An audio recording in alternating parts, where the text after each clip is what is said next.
Hello, I'm Nikki Newman. This is my official YouTube channel. Please subscribe and support us. Y&R the Restless Spoilers. Welcome back to our channel. It is a crazy late Friday's night here and the studio is quiet, but our brains are absolutely buzzing with a million thoughts about what just went down in Genoa City. Let's just dive right into the madness because there is so much to unpack here. Okay, so I've been thinking about this whole Malcom Winters situation and honestly, my brain is just spinning.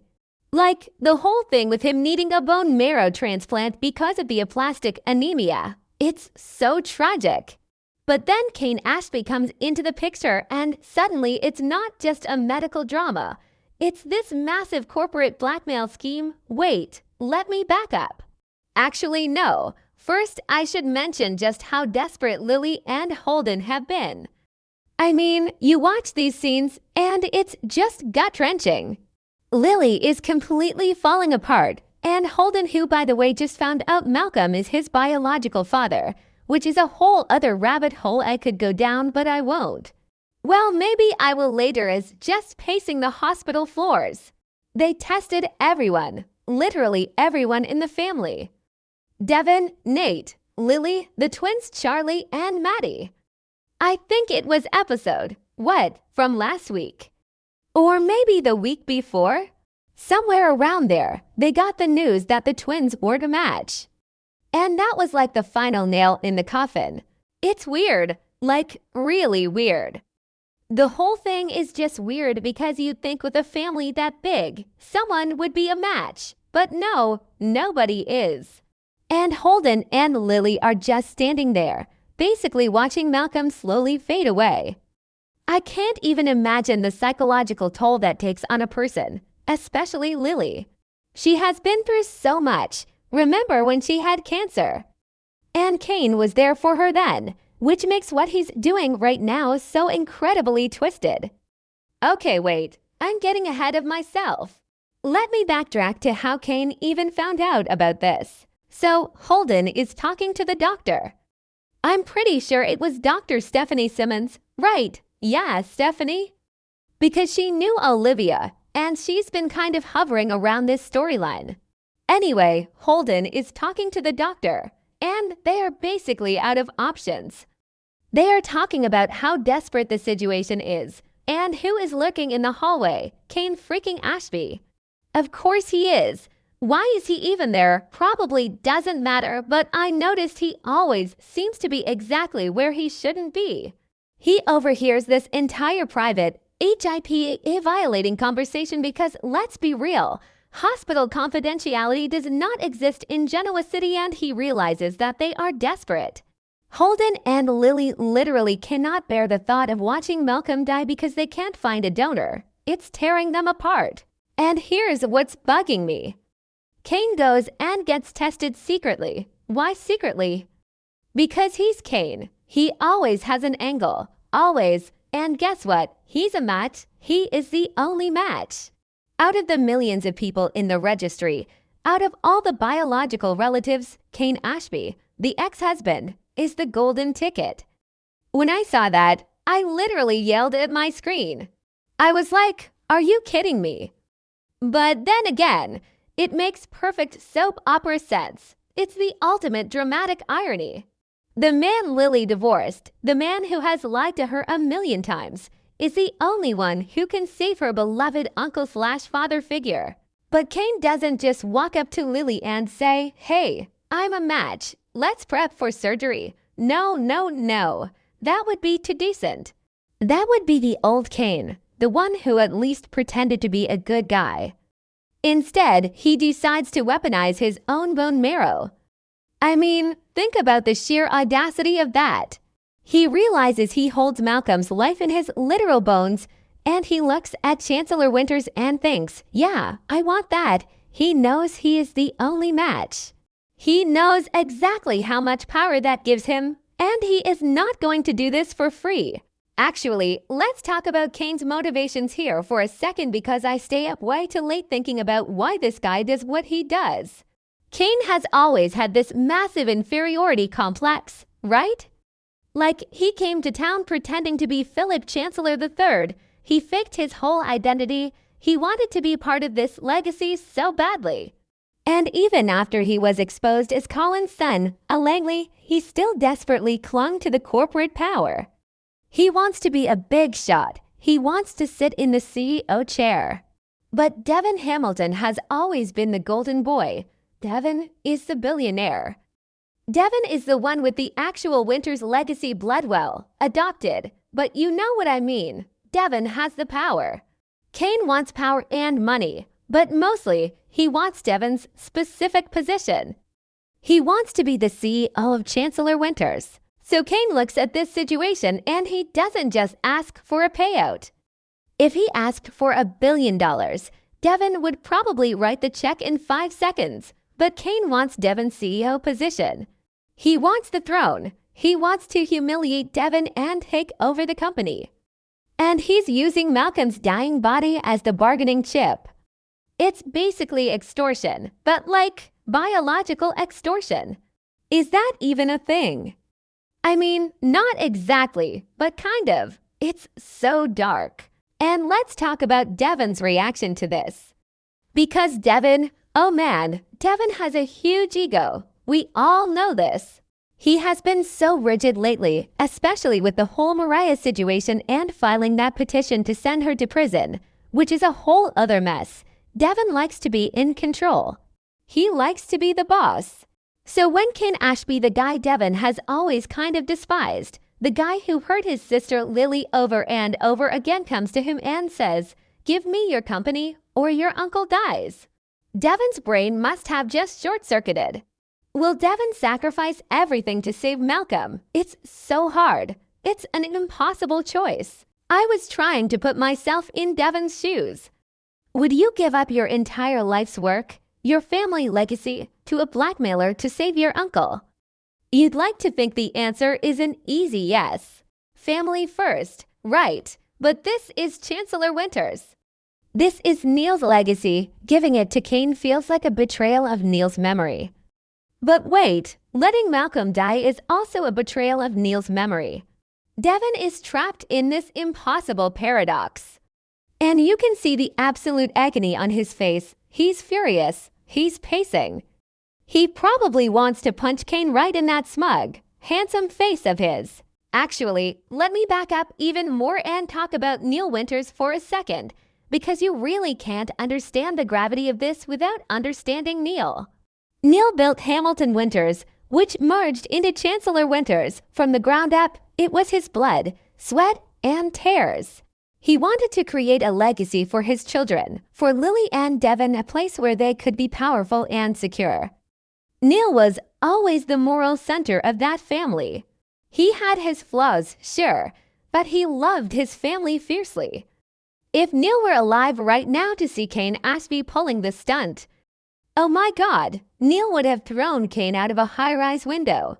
Neil never fully trusted Cane anyway. He always saw right through that charming Aussie accent to the grifter underneath. And now Devin is being forced to hand over Neil's life's work to the exact man Neil warned them about. The psychological weight of that on Devin is just crushing. It's not just about losing a job. It's about failing his father. And let's not forget Cane's track record with the truth. I mean, do we need to bring up Juliet Helton? Remember that whole disaster in Tokyo? Cane lied, he cheated, he tried to cover it up. It led to a massive sexual harassment lawsuit that almost destroyed the company back then.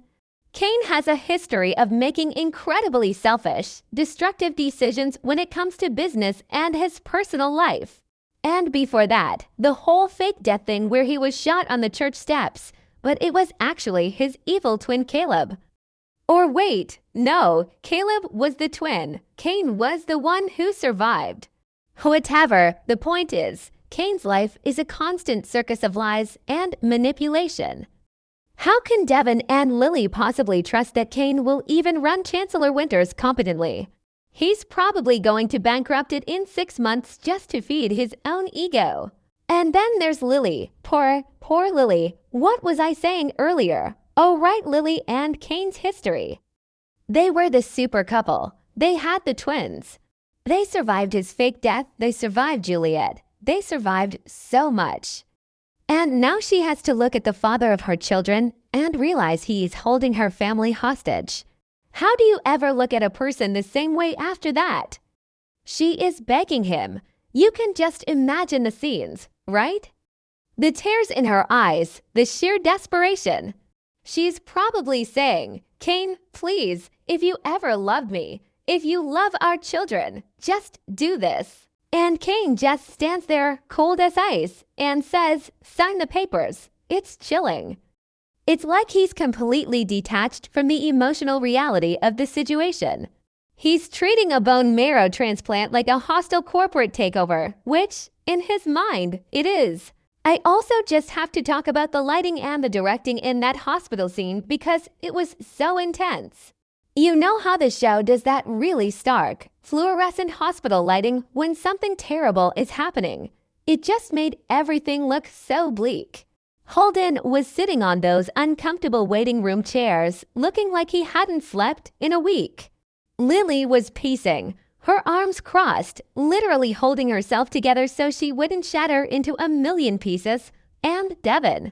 Devin was standing by the window, looking out at the city, probably looking out the Chancellor Winters building in the distance, knowing he was about to lose it. The silence in that room before Cane walked in was deafening, and then Cane just strolls in. He probably had his hands in his pockets, acting all casual, like he was just stopping by to drop off a casserole, instead of delivering the most toxic ultimatum in the history of Genoa City. Wait, I need to talk about Holden's role in this too. Because Holden is the wild card, he's the new guy. He just found out Malcom is his dad. He doesn't have the decades of baggage with Cane that Lily and Devin have. To Holden, Cane is just this psychotic ex-husband who happens to be a biological match. Holden is probably looking at Devin and Lily like, why are we even debating this? Sign the damn papers. Who cares about a CEO title when my dad is dying?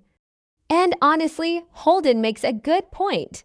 From an outsider's perspective, corporate titles are meaningless compared to a human life. I really need to dive deeper into Holden's psychology here.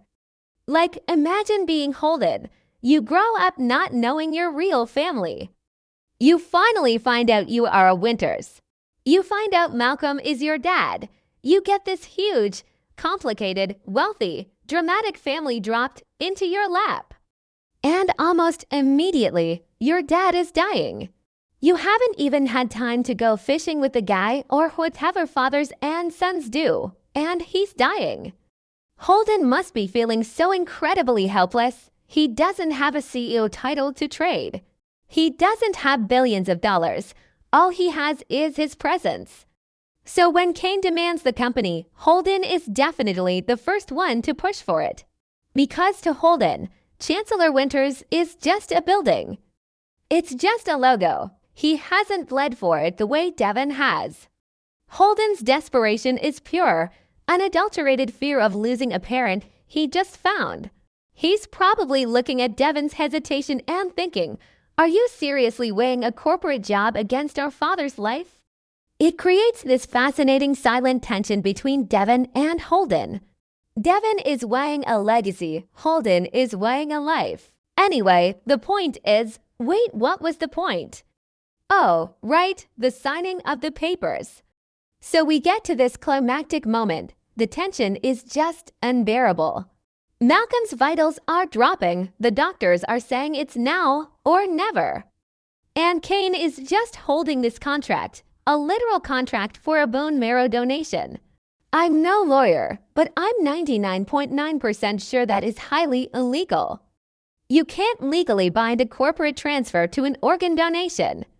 The FDA or the SEC or somebody would have an absolute field day with this.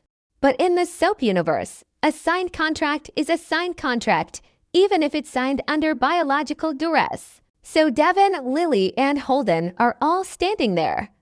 The three of them, the new generation of the Winters family. And they realize they have no choice. They have to surrender.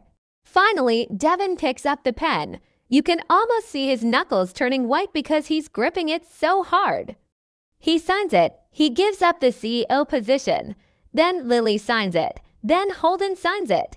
They literally sign away their power, their legacy, the company that Neil Winters built, all to save Malcom. It's done. The ink is on the paper. And the look on Cane's face. Oh my God, the absolute smugness. He smiles. It's not a relieved smile. It's not I'm glad I'm saving a life smile.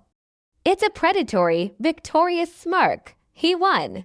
He finally beat Devin Hamilton. He finally got the ultimate power he's been craving since he first set foot in that town. He is practically glowing with greed. And then, the craziest visual of all, Cane, still smiling, gets onto the operating table and just waits.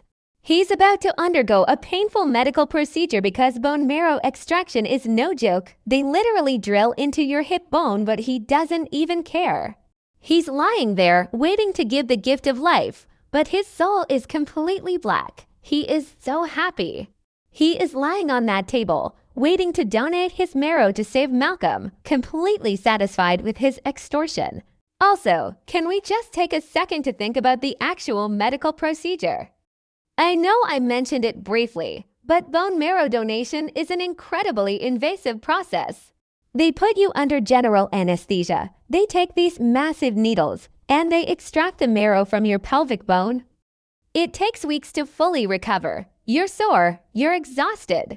Cane is literally going to be in physical pain for this. He is sacrificing his own body, which, again, is the paradox. He is making a physical sacrifice that most people would consider heroic, but he's doing it with the most villainous intent possible. I'm trying to think if there's ever been a storyline like this before. Like, usually blackmail is over a tape or a photo or a secret. Blackmailing someone with your own stem cells. That is next-level soap opera villainy. It's almost Shakespearean. Like, I will give you my flesh, but I demand your kingdom. It's Shylock from Merchant of Venice, but instead of a pound of flesh, he's giving the flesh and demanding the gold. Wait, that analogy doesn't perfectly work, but you know what I mean. And Lily's internal monologue during all of this. I can't even fathom. Lily has always tried to see the best in Cane. Even after they divorced, even after all the lies, she always defended him as a good father to Charlie and Maddie. She always held out this tiny little sliver of hope that deep down, Cane was a decent man who just made mistakes. But this isn't a mistake. This is premeditated, calculated extortion. This is Cane looking at Lily's agonizing grief over Malcom and seeing a business opportunity. That has to be the moment Lily's love for Cane officially dies, like forever. There is no coming back from this. When she signed that paper, she wasn't just signing away the company. She was signing the death certificate of her relationship with Cane. She must feel so foolish for ever trusting him. She probably feels sick to her stomach. It's weird, like really weird. The whole thing is just weird. How do you reconcile the act of saving someone's life with the act of destroying their family's legacy? Cane is simultaneously the savior and the villain. It's a brilliant juxtaposition, actually. I hate him for it, but I kind of love the writing. No, wait, I definitely hate him. But it makes for incredible television. But then again, that doesn't explain why Cane thinks he can actually get away with this long-term. Let's really analyze this. Cane is a smart guy, right? Or at least he thinks he is. Does he honestly believe Devin is just going to hand over the keys to Chancellor Winters and walk away? Devin is a billionaire. Devin has lawyers on retainer who could tie Cane up in litigation for the next decade. Devin is going to destroy him the second Malcom is out of the woods. And what about Lily? Does Cane think this is going to win her back? Sometimes I wonder if Cane is so delusional that he thinks being the CEO will make Lily respect him again. Like, look at me, I'm the powerful boss now, love me. But he literally blackmailed her dying uncle. She is going to despise him. She will probably spend the rest of her life plotting his downfall. And wait, what happens when Malcom wakes up? Think about it, Malcom is a proud man. He has a massive ego of his own. When he wakes up, recovering from the transplant, and asks, "Hey, who was the donor?" And Lily has to tell him it was Cane, but it cost us Chancellor Winters. Malcom is going to lose his mind. He might even wish they hadn't done it. Okay, maybe not wish he was dead, but he is going to be furious that his life was bought with Neil's legacy. The guilt is going to eat Malcom alive. He's going to look at Devon and know that Devon sacrificed his entire empire for him. That changes a family dynamic forever. I mean, I'm sitting here trying to map out the psychological fallout of this, and it's just massive. Everyone is going to be traumatized. Let me back up a bit because I keep thinking about the actual legality of this contract. I know I just said it probably doesn't matter in Soapland, but hear me out. Michael Baldwin is retiring, right? I think I read that somewhere in the spoilers or timeline. Michael is retiring, but if Devon takes this contract to Michael, Michael would laugh in Cane's face. You cannot enforce a contract signed under the threat of withholding life-saving medical treatment. It's extortion. It's a felony. Cane could literally go to prison for this. But maybe Cane has some kind of leverage to prevent them from going to the cops. Maybe the contract is structured as a voluntary resignation by Devon, and Cane's donation is just a coincidence. Cane is sneaky like that. He probably had some shady lawyer draft it up so it looks perfectly legal on paper. Devon steps down for personal reasons. Cane steps up as interim CEO. And look, Cane also happens to be donating bone marrow out of the goodness of his heart. Yeah, right? Actually, no. Wait. Cane doesn't have the money to buy the company, so it has to be a transfer of power, not ownership. Devon still owns the shares, probably, or did Cane demand the shares too? If he demanded the shares, that's a multi-billion-dollar extortion. That's insane. I'm probably overthinking the corporate structure here, but it bugs me when the business stuff doesn't make sense. Anyway, the point is, Cane is on that operating table right now, and I can't stop picturing that smile. It's so deeply unsettling. It reminds me of Victor Newman. You know how Victor will do something incredibly ruthless, ruin someone's life, but then justify it by saying it's for the family? Cane is trying to play the Victor Newman game. He's trying to be the ruthless patriarch who controls everything. But Cane isn't Victor. Cane doesn't have the gravitas. Cane is just a guy who got lucky with his bone marrow registry. I wonder what Jill is going to think about all this. Jill Abbott. She used to love Cane. She thought of him as a son.